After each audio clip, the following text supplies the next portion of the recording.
오늘은 스바냐입니다. 스바냐는 1절에 나온 대로 왕손입니다. 히스기야의 현손이라고 되어 있죠.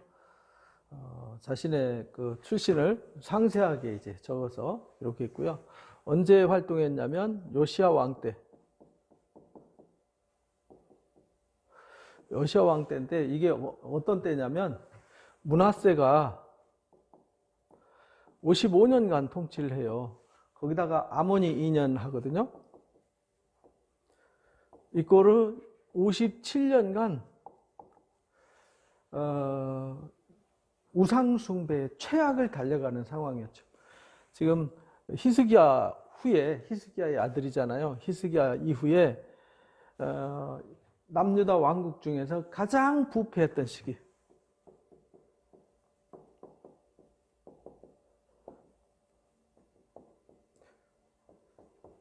가장 부패했던 시기라서 요시야가 종교 개혁을 했죠. 종교 개혁을 했는데 이때 이제 개혁 때입니다. 근데 13년 동안 개혁하는 것이 이 57년 동안 너무나도 찌들었어요. 우리도 그렇잖아요.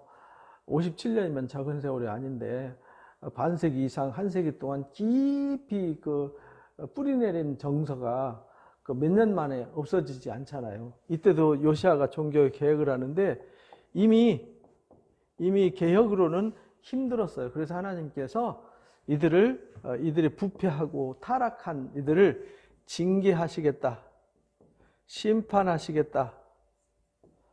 이 말은 징계와 심판하시겠다는 말은 죄악을 제하시겠다.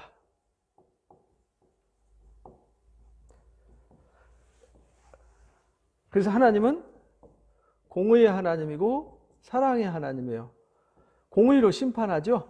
공의로 그들의 죄를 낱낱이 파헤치고 심판하고 그들을 죄악을 제하신 다음에 회복과 구원을 말씀하세요. 그것이 사랑이잖아요. 사랑과 공의를 스바냐가 외친 것이 스바냐서다. 그것을 오늘 이제 함께 나누고자 합니다. 그래서 이 가장 부패의 중심에 누가 있냐면 지도자들이 있는 거예요. 지도자들, 백성의 지도자들, 왕족들 또는 귀족들, 그 다음에 선지자들, 그 다음에 제사장들. 이들이 이제 가장 결국은 부패는 지도자의 부패를 말하는 겁니다. 지도자가 부패하면 또 설명할 필요가 없는 거예요. 그래서 우리가 1장을 살펴보면 하나님께서 왜 심판하는지 이유를 설명을 해요. 땅 위의 모든 것을 진멸할 거다라는 아예 2절부터 내가 땅에 있는 것을 싹 진멸해 버리겠다. 짐승도 공중의 새도 물고기도 땅에 있는 것 완전한 심판, 무시무시한 이제 심판을 경고하는 거예요. 이 죄악으로 말미암아서 하나님이 심판을 경고하는 겁니다. 이게 1장 1절부터 2장 3절까지 심판에 대한 경고 이야기입니다. 심판을 왜 하는지, 심판을 선언하죠. 심판 선언. 선언을 하세요. 내가 유다와 예루살렘의 모든 주민 위에 손을 펴서 남아있는 바알을 멸절시키고요. 그마림이란 이름과 제사장들과 아울러 멸절할 거다. 이렇게 이제 아주 선언을 하세요. 그래서 거기서 지붕 위에서 별들을 숭배하고 경배하는 자들, 말감을 가리켜 맹세하는 자들, 하나님을 배반하고 따르지 않는 사람들, 이런 사람들을 하나님이 강력하게 심판할 것을 말씀하세요. 그러면서 7절에 하나님 주 여호와 앞에 잠잠해라. 이는 하나님의 여호와의 날. 그래서 이 심판을 선언하는 그 여호와의 날이 하나님이 선언한 심판의 날이에요. 그 날이 가까웠어요. 그리고 희생을 제물을 잡아놓고 제물 먹을 사람들을 부르셔서 성결하게 하셨다. 이미 결정하시고 그 날을 기다리고 있다는 거예요. 희생의 날에 내가 방백과 왕자들, 이방인의 옷을 입은 자들을 벌할 거다. 이방 옷을 입었다는 얘기는 이방 세계에 물들어서 이미 하나님 말씀을 떠나서 많이 55년 동안 아까 앞에 설명드렸죠. 그날에 문턱을 뛰어넘은 포악과 거짓을 자기 주인의 집에 채우는 자들을 벌할 거다. 이렇게 강조해요. 그날에 이들을 징계하는데 무시무시하게 징계하는데 그 징계하는 이유를 설명을 해요. 예루살렘에 재물이 노략되며 그 집이 황폐할 거다. 집을 건축하나 살지 못해요. 하나님의 진노의 날에는요, 거기에 흑암의 날이 될 것이다. 이 날에는 정말 끔찍한 흑암의 날이 될 것이다 라는 것을 경고해요. 그래서 그들이 은이나 금이나 여호와의 분노의 날에 아무것도 건질 것이 없을 거다. 그들이 부패가 뭐냐면 종교 지도자들이 거짓을 예언하고 하나님의 경고의 메시지, 말씀을 바르게 전하고 가르치지 않고 어떻게 하면 이 사람들을 좋게 대해가지고 자기들이 이 하나님 이름 팔고 하나님 말씀을 팔아가지고 자기들의 이익을 취할까만 생각해요. 재판하는 지도자들은 뇌물 받고 재판을 해요. 공정하게 하지 않고 저울을 속여요. 이들이 그래서 하나님의 그 분노를 일으키는 거죠. 제사장들도 거짓 제사를 드려요. 형식적인 제사와 자기들 이익을 위해서 살아요. 그래서 그들의 쌓아놓은 모든 것들이 하나님의 분노의 날에 하나도 건질 것이 없을 거다. 18절에 그렇게 말해요. 온 땅이 여호와의 질투의 불에 삼켜질 거다. 아주 멸절되되 아주 놀랍게 멸절될 거다. 이렇게 말해요. 그러면서 2장 1절부터 3절까지 수치를 모르는 백성들아 제발 좀 와라. 명령이 시행되기 전, 이 심판이 이루어지기 전, 여호와의 진노가 내리기 전에, 분노의 날에 이르기 전에 좀 나와라. 하나님의 규례를 지키는 세상 모든 겸손한 자들아 여호와를 찾아라. 그래서 이 심판을 선언해 놔놓고 하나님은 뭘 요구하냐면 회개를 요구하시는 거죠. 그래서 선지자들은 모두 다 죄악을 들춰내고 그 죄악 때문에 심판, 진노가 있을 것이다를 경고하고 빨리 회개하고 돌아와라. 회개하지 않으면 하나님의 분노가 너희에게 쏟아질 거다. 이렇게 말해요. 그러니까 세상에 겸손한 자들아 하나님 찾아라. 공의와 겸손을 구하라. 공의와 겸손을 구하라는 거예요. 혹시 그러면 숨김을 받을 거다. 그래서 스바냐라는 이름이 하나님께 숨김을 받다는 뜻이에요. 그래서 이 회개하면은 이 분노의 날에 숨김을 받는다. 보호받는다는 거죠. 이게 이제 스바냐서가 당시에 상황을 가지고 외쳤지만 이거는요 그때부터 오늘날까지 앞으로도 똑같아요. 계시록에도 이 얘기잖아요. 경고의 나팔을 불고 대접을 쏟으신단 말이죠. 그래서 하나님께서는 미리 말씀하시고 일하세요. 말씀하시지 않고는 결코 행하심이 없다고 우리가 아모스 3장 7절에서 이미 배웠어요. 하나님은 정하신 일을 아무 생각 없이 그냥 느닷없이 자다가 일어나가지고 계획 세우고 이런 분이 아니라 처음부터 계획을 세우셨고 끝을 정하시고 일하세요. 그래서 심판을 선언하세요. 그래서 2장 4절부터 3장 8절까지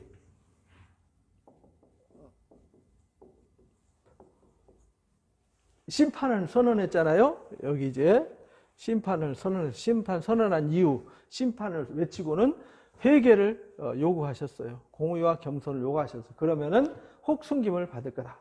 그러면서 여기서 첫 번째, 두 번째에서는 뭘 외치시냐면 열방들, 주변 나라들, 열방의 하나님의 역사에 거침이 되는 존재들, 하나님이 유다 백성들을 징계하고 혼내줄 때 비웃고 조롱하고 그들을 괴롭힌 사람들, 하나님의 언약 백성들을 괴롭힌 사람들을 하나님이 혼내주시겠다는 거예요. 그래서 아스글론, 아스돗, 블레셋 사람들, 그렇죠. 블레셋 사람들. 그 다음에 모압 사람들, 암몬 사람들, 이들이 조롱하는 말을 들었다는 거예요. 비방과 모압의 비방과 암몬의 조롱하는 말을 들었다. 내 백성을 비방하고 자기들의 경계에 대해서 교만했다. 그래서 이 열방들의 비방, 교만, 이들의 악함을 조롱, 이들의 악함과 교만, 이게 악함이잖아, 악함. 그죠? 악함과 교만을 벌하겠다. 그러니까 하나님의 심판은 언약 백성들을 위한 심판인데 언약 백성들을 회개시키기 위한 하나님의 말씀의 선언이고요. 심판은 이들을 구원하고 이들을 회개시키기 위해서, 그래서 이들을 여호와의 진노의 풀무불로 그래서 연단하는 거죠. 순금을 연단시켜 재련에 여러 번 24번 재련시켜서 순금이 되게 하듯이 여기도 이제 이들을 정결케 해요. 정결케. 뭘로 정결케 하냐? 심판으로 정결케 해서 이들을 회복시키고 구원하시는 거죠.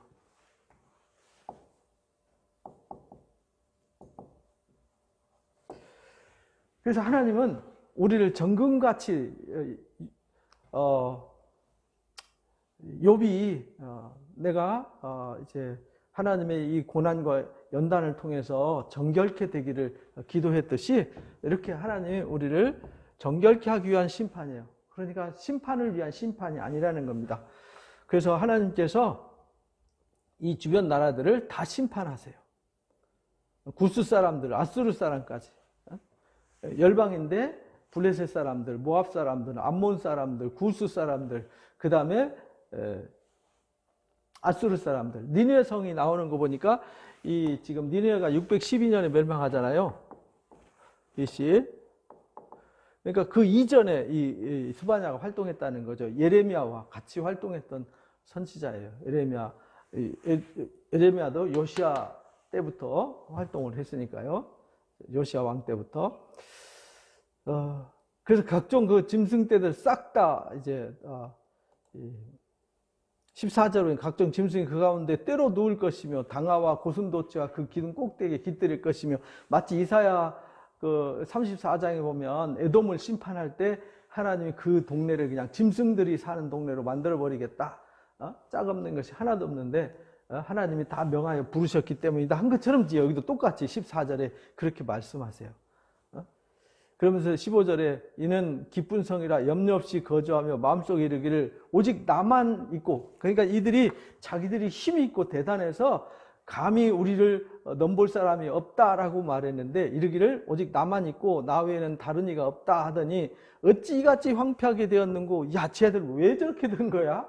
그렇게 강성하고 대단하더니 갑자기 왜 저렇게 처참하게 폐허가 된 거지? 라고 하나님이 비웃음거리로 만들어버리겠다.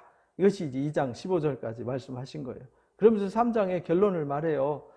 폐역하고 더러운 곳, 포악한 그 성읍들이 화가 있다. 이 열방들이 하나님을 대적하고 회개하지 않는 자들, 명령을 듣지 않고 교훈을 받지 않고 여호와를 의리하지 않아요. 자기 하나님께 가까이 나아가지 않아요. 그러면서 열방을 심판하면서 누구를 또 얘기하냐면, 여기 하나님이 회개하라 그랬잖아요. 근데 회개하지 않는 예루살렘, 곧 누구냐면 언약 백성, 택하신 자들도 오늘날 우리도 택한 백성이잖아요. 하나님 백성들도 이들이 심판당하듯이 이들도 심판하는데, 왜 심판하냐면 하나님의 명령을 듣지 않아요. 하나님의 교훈을 받지 않아요. 그러니까 오늘 하나님 명령을 듣지 않고 교훈을 받지 않는 사람이 누굴까를 생각해야 되는 거죠. 여호와를 의리하지 않으며 자기 하나님께 가까이 나아가지 않는 사람들, 그 가운데 어떤 사람들이 있냐면 이 회개하지 않고 회개하도록 하나님이 이 여호와의 날을 위해서 하나님께서 제사장 세웠고 왕을 세웠고 선지자를 세웠고 이제 지도자들 세웠잖아요. 이들이 그들 방백, 이 지도자들을 방백이라 그러잖아요. 방백들은 부르짖는 사자, 재판장들은 이튿날까지 남겨두는 것이 없는 저녁 1일. 이들은요, 이 회개시켜서 백성들을 회개시켜서 예루살렘을 회복시키라고 세워놓은 이들은 마치 짐승처럼 백성들을 물어 뜯어먹는, 백성들의 피를 빨아먹는 존재가 되었다 이 말입니다. 선지자들은 경솔하고 간사한 사람들이고 제사장들은 성소를 더럽히고 율법을 범하는 자들. 그러니까 이들의 역할이죠. 이들의 역할과 사명이 완전히 자기들 하나님을 팔아먹고, 요즘으로 말하면 이 교회가 예수님 팔아먹고 하나님 이름 팔아먹고 하나님 말씀 팔아먹는 자기 이익을 위해서 자기 목적을 위해서 일하는 거짓 선지자들, 타락한 지도자들을 말하는 거죠. 이 당시에도 그랬어요. 그런 율법을 표현한다. 그 가운데 계시는 여호와는 의로우사 불을 행하지 아니하고 아침마다 빠짐없이 자기의 공의를 비추거늘 불의한 자는 수치를 알지 못하는다. 하나님은 공의의 하나님이기 때문에 이들을 다 저울로 달아보시는 거예요. 그래서 에스겔 9장에 또 아모스서 우리가 배웠죠. 하나님이 추를 주신다 그랬잖아요. 추. 이렇게 추를 줘가지고 하나님의 진노 정해놓은 대로 하나님 말씀의 공의로 이들은요 저울에 달아보고요 하나님의 이들이 악을 행했으면 악을 심판하고요 의를 행했으면 의로 구원을 받게 해요. 내가 여러 나라를 끊어버렸으므로 그들의 망대가 파괴되었고 그의 거리를 비게 하여 지나가는 자가 없게 했다. 모든 성읍이 황폐하여 사람이 거주할 자가 없게 했다. 누구 때문에? 이들 때문에. 결국은요 이들 열방을 심판하시고 예루살렘을 심판하고 언약 백성들을 심판하는데 결국은 결정적인 역할은 누가 하냐? 제사장들, 방백들, 선지자들이 한다. 오늘날도 똑같습니다. 뭐 이단은 아예 그 열애니까 우리하고 상관없는 사람들이니까 열애고요. 지금 하나님의 말씀을 어디에 선포하는 거냐면 교회 안에 선포하는 겁니다. 우리가 요한계시록 2장 3장에 보면 아시아에 있는 7 교회의 하나님의 말씀을 선포하지 그 떨어져 나간 이단들한테 말씀을 선포하는 게 아니에요. 그들은 이미 심판 받았어요. 그런 건 열애예요. 생각할 필요도 없어요. 하나님 말씀 누구한테 외치는 거냐면 나와 우리 공동체한테 외치는 거란 말이죠. 그래서 우리가 잘 들어야 되는 것이죠.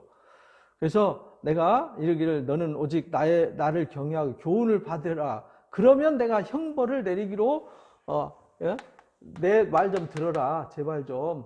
우리가 예레미야서 25장에서도 예레미야서 7장에서도 우리가 배웠어요. 선지자들 보내되 부지런히 보내서 들으라고 했는데 안 들었어요. 아침부터 새벽부터 하루 종일 말씀 외치지만 듣지 않았어요. 그리고 너희들이 만약에 듣고 예루살렘 돌아다니면서 죄의 의인이 있나 돌아봐라. 근데 의인 한 사람도 없어요.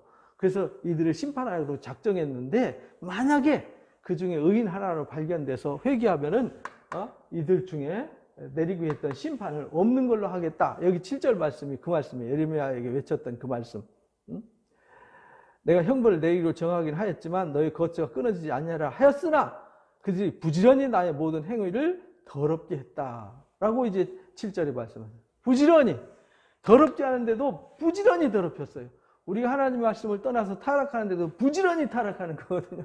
우리가 하나님 말씀을 구하는 일에는 1도 노력하지 않고 정말 자기 욕망과 자기 뜻을 세우기 위해서는 막 밤을 새워서 하고 막 2박 3일, 3박 4일 목숨 바쳐서 일하지 않습니까? 이런 것을 사람이 죄 짓는 데는요 용감해요. 시간을 아끼지 않습니다.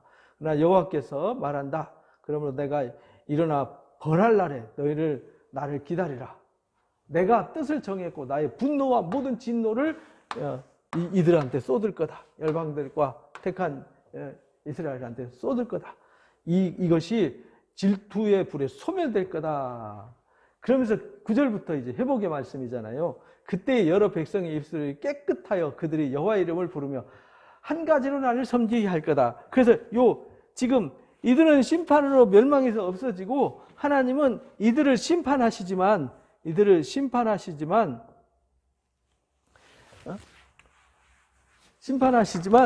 이 심판의 목적이 정결케 하는 거라는 거예요. 정결케. 공의와 겸손을 회복시키는 거죠. 그래서 하나님을 이 공의의 하나님, 그러면서 사랑의 하나님이라고 앞에 이제 서두에 말씀드린 대로예요.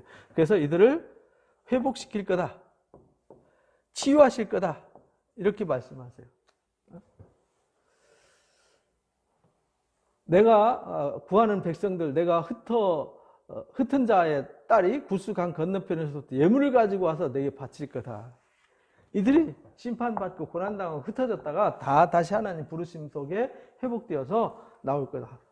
그날에 내가 내게 범죄한 모든 행위로 말미암아 수치를 당하지 않을 것은 그때 내가 내 가운데 교만하여 자랑하는 것들을 다 제했어요. 이들이 잘못 배운 것, 이들이 악한 생각들, 그 교만을 다 제거했어요.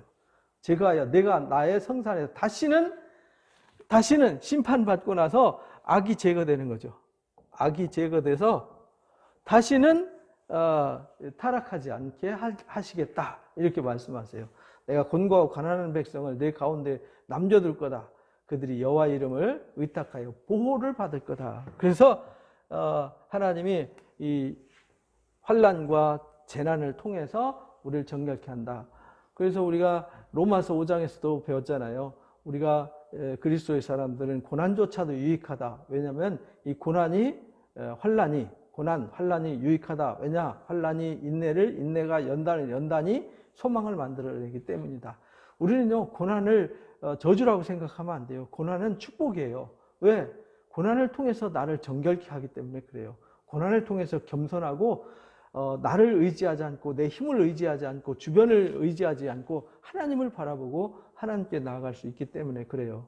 그래서 이스라엘 남은 자, 결국은 그래서 하나님이 이 스바냐를 통해서 외치는 게 뭐냐면 남은 자들, 곧 택하신 자들, 하나님의 택하신 자들을 정결케 하는 일을 하기 위해서 하나님이 사랑으로 다가오셨고 공의로 이들을 다스릴 것을 말씀하신 겁니다. 그래서 13절에 그렇게 말해요. 남은 자들은 악을 행하지 않고 거짓말을 하지 않고 입에 거짓된 혀가 없으며 먹고 놓을지라도 그들 두렵지 할 자가 없게 할 거다. 왜? 하나님이 심판을 통해서 악을 제거했기 때문에 그들이 치유되고 회복되었기 때문에 그렇습니다. 그래서 시온에 따라 노래하라. 이스라엘아 기쁘게 불러라. 예루살렘에 따라 전심으로 기뻐하고 즐거워해라. 결국은요, 지금 이 남은 자들을 이들이 지도자들 인해서 타락해가지고 므낫세와 아몬이 의해서 57년 동안 아주 깊이 죄악이 뿌리를 내렸는데도요, 하나님은 그들을 위해서 일하세요. 그들을 회복시키기 위해서 일하세요. 오늘날 똑같으세요. 그래서 하나님이 심판을 통해서 심판조차도 이들을 위해서 하세요. 이들을 정결케 하고 이들을 온전케 하기 위해서. 그날에 사람들이 예루살렘을 두려워 말라. 시온아 내 손을 늘어뜨리지 말아라. 늘어뜨리지 마라. 너희 고난당한다고 포로로 잡혀간다고 징계당한다고 두려워하지 마라. 하나님 너희를 위해서. 그래서 예레미야서 29장에 내가 너희에게 주려고 하는 것은 고난이 아니고 환난이 아니다. 오히려 평안을 주고 소망을 주려고 하는 것이다 라고 말씀하셨잖아요. 그래서 17절에 그 유명한 말씀이 있죠. 너 하나님 여호와께서 너희 가운데 계시다. 하나님이 너희 가운데 계셔 환난을 당하고 재난을 당하지만 그는 구원을 베푸신 전능한 하나님이야. 하나님 너희를 구원하려고 회복시키려고 일하는 거야. 하나님은 너 때문에 기쁨을 이기지 못하신다니까 너희가 이 재난을 통해서 공의와 겸손을 회복해서 정결케 되어지는 그걸 보고 하나님은 오히려 기뻐하시고 즐거워하신대요. 그래서 우리가요, 하나님을 향해 돌아서는 순간 하나님은 기쁨을 이기지 못하는 거예요. 그래서 너를 잠잠히 사랑하시며 너로 말미암아 즐거이 부르며 기뻐하실 것이다 라는 놀라운 사랑의 메시지를 전해주세요. 그래서 절기로 말미암아 근심하는 자들을 모을 것이다. 하나님께서 정말 하나님의 뜻대로 살고자 하는 자들을 모아가지고요, 그들을 이제 모든 모욕을 다 제거해 주시겠다는 거예요. 그때에 내가 너를 괴롭게 하는 자를 다 벌하고 또 저는 자를 구원할 거다. 쫓겨난 자를 모을 거다. 괴롭게 하는 자 제거하고요, 저는 자들을 구원하고요, 또 쫓겨난 자들 모으고 온 세상 수욕받는 자들에게 칭찬과 명예를, 결국은 잃어버렸던 이 남은 자들에게 잃어버렸던 칭찬과 명예를 회복시켜 주겠다는 거예요. 그래서 하나님이 우리를 부르신 그 목적에 명예를 회복시켜 주기 위해서 일하신다. 그때에 그들을 이끌고 그때에 너희를 모을 것이다. 내가 너희 목전에서 너희 사로잡힘을 돌이킬 때에, 사로잡힘에서 이들을 회복시켜 줄 때에 너희에게 천하 만민 가운데 명성과 칭찬을 얻게 할 거다. 그러니까 하나님은요, 우리를 위해서 우리 때문에 일하시는 하나님이라는 거 다시 한번 확인이 되는 것이죠. 그래서 스바냐가 심판을 외치지만, 무시무시한 전무후무한 심판을 외치지만 그 심판조차도 우리의 회복과 치유를 위해서, 우리의 구원을 위해서, 그래서 우리를 다시 칭찬과 명예를 회복시키고 우리가 하나님이 기쁨을 이기지 못하는 사람으로 세우기 위한 하나님의 사랑, 하나님의 공의와 사랑이 담긴 메시지가 스바냐서다. 그러니까 스바냐서를 읽고 나서 우리는 뭘 깨달아야 되느냐? 하나님은 공의와 심판의 하나님. 그렇지만 그것조차도 나를 사랑하셔서 나를 위해서 일하시는 놀라우신 하나님의 기쁨이요 즐거움이 되는 사람을 삼고자 하는 하나님의 은혜요 사랑이 담겨진 것이다 라는 말씀을 가슴에 새기시기를 주님의 이름으로 축복합니다. 감사합니다.